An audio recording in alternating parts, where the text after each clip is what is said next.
Was last night's episode of AEW Dynamite a banger of a broadcast or a steaming pile of dump? Let's break it all down, segment by segment, emoji by emoji. You're watching Allison Analysis. Let's kick things off with MJF being back, and boy oh boy have I missed this guy's promos. Now I know a lot of people say that his promos are a bit repetitive, and yeah, okay, they probably are. A lot of them are quite similar. But at the same time, he does them so well that I just don't particularly care. Like, if everybody did this promo style, yeah, it would suck. But the reality is not everybody does it. And I've missed these MJF promos so much.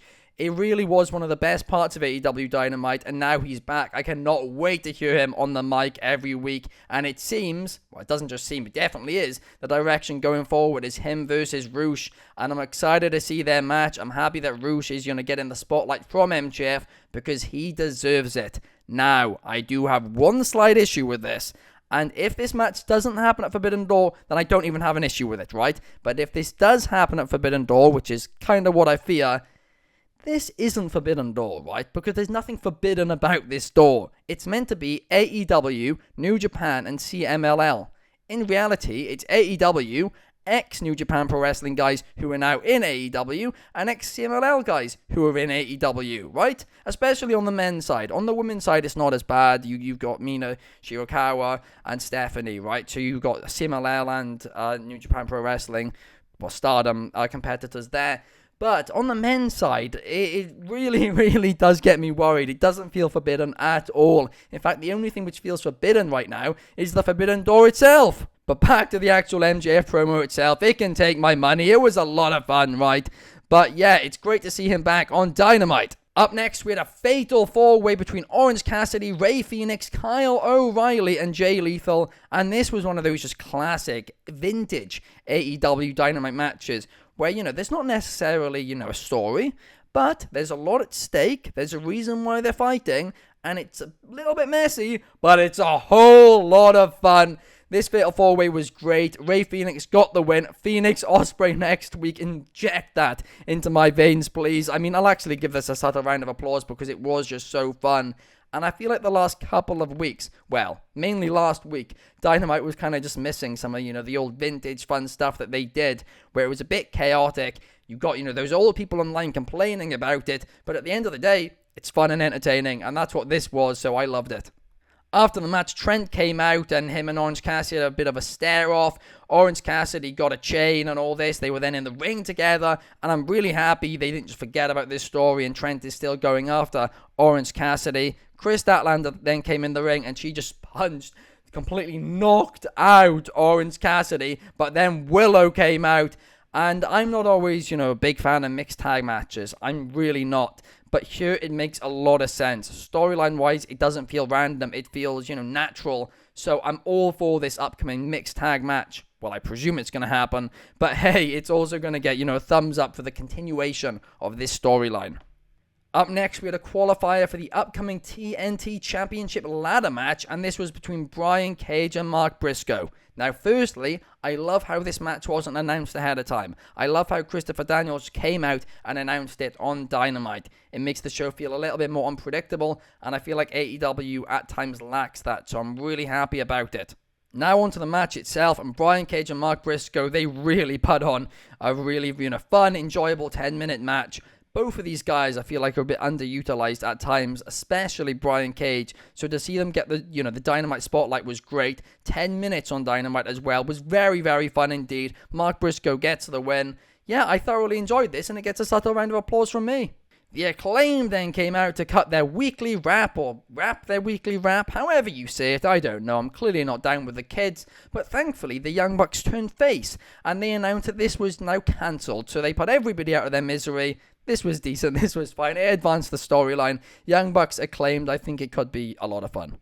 We then had the BCC in a match together for the first time in a year, which is crazy to say, and I really missed them being together. And they faced four guys from CMLL, and they were Volvador Jr., Magnus, Afinjay, and Rugido.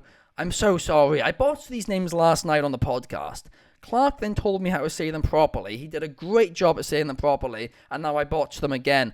I'm just really, I mean, I don't know why on earth I've got a podcast. I don't know why on earth, I've got this show.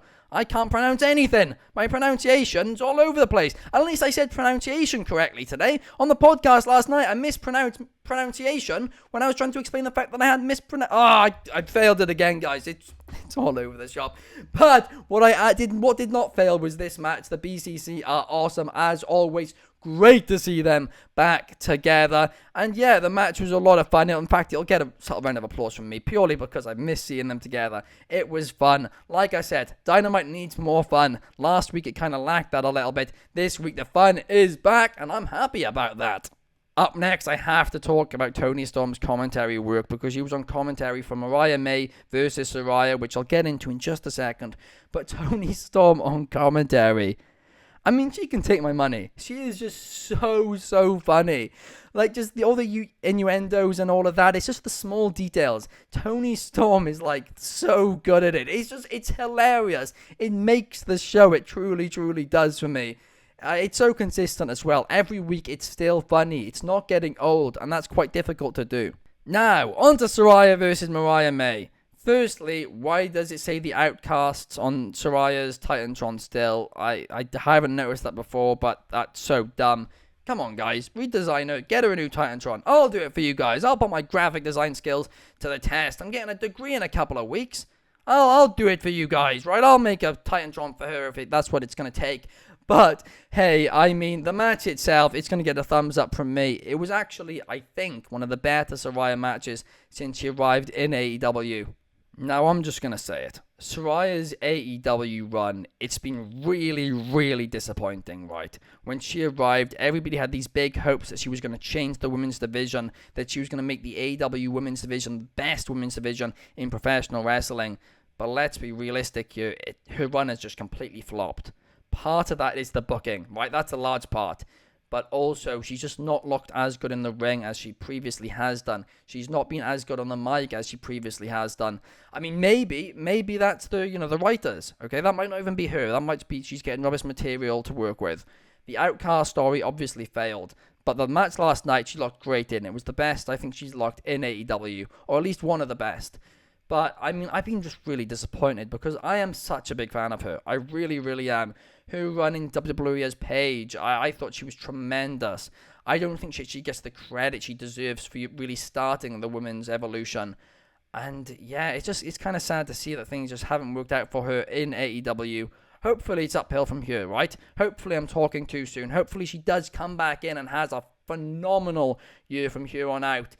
But so far it's been disappointing, and that's the way it is. But what's not been disappointing is Chris Jericho's run as the Learning Tree. All night long, the cameras followed Chris Jericho around the arena on AEW Dynamite, and all night long, it was just hilarious. All of us thought that Chris Jericho was done. We all thought that he was trying to just do the classics. It wasn't working anymore, and he was done. And what has he done? He's reinvented himself once again, and it's working. I can't believe I'm saying it, but it's working. It's hilarious. It really is. Big Cass in this role as well is just brilliant.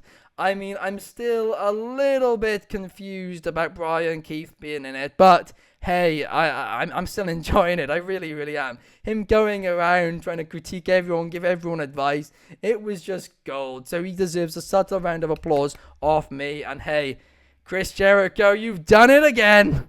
Up next in the main event slot, Swerve Strickland defended his AEW championship. Yes, I know, Swerve in the main event. AEW are finally putting him in the main event because, of course, last week I went on a complete rant about how he's been booked not in the main event, but at least he was this week. And it was a great main event against Roderick Strong for the AEW Championship. In fact, it can take my applause. I feel like I'm just doing a lot of clapping today. Like, my autism is clearly coming out here. But before YouTube flag this or whatever, I am autistic, okay, guys? I'm allowed to say that.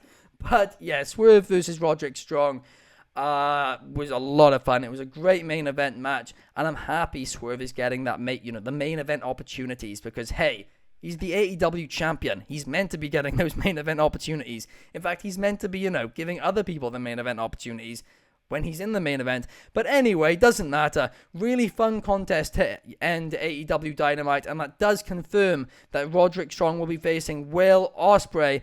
at Forbidden Door. Of course, it's not really a Forbidden Door match, but it's going to be a fun one, that is for sure. But will Ospreay still be the international champion by that point? We'll have to wait and see, because next week he's taking on Rey Fenix, and I am pumped for that. I'm already excited. Take it to me. Inject it into my veins, please. Please, Tony Khan.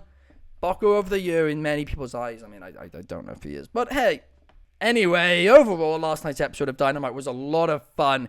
It kind of felt like the old Dynamite again, and AEW Dynamite, right? It was on a good run until like the last couple of weeks, and even like 2 weeks ago, it was chaotic, it was different, but it was at least still fun. Last week's was just, it was so filler, and coming out of a pay-per-view, you do not want that. But this week, in my personal opinion, I think they're back on track. In fact, I'm going to give them a subtle round of applause for the show in general. In fact, I've just been clapping my hands together all show, but it's true, right? It was a really, really fun episode.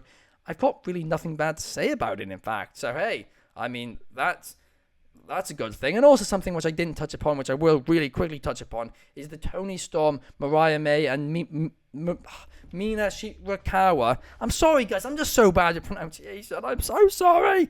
But their build is brilliant. It really, really is. And, I mean, that post-match segment with Mina and Toni Storm just, trying to, pull Mariah towards them. It was so funny. This love triangle, it's so cringe, yet it works. So I'm not even saying anything bad about that. The entire show was just a lot of fun. So, hey, subtle round of applause to AEW. Subtle round of applause to Tony Khan. Subtle round of applause to the writing team. Everybody gets an applause. Claps everywhere, right? Woo! Great episode of AEW Dynamite. And guys, I hope you enjoyed this. If you did, please leave a thumbs up and like and comment below. It really, really helps us out, right? I'm here 3 times a week. Of course, if you're not watching the podcast every day, watch the podcast every day. But here at Wrestling Republic, we're creating content for you guys, and we're creating content for you guys for absolutely free. So please support us so we can create more of it. But I will be back on Saturday morning to talk a little bit about Friday Night SmackDown. Will Pretty Deadly be back? Because I am really missing Friday Night SmackDown. Well, we'll have to wait and see, but I'll see you guys then. Peace.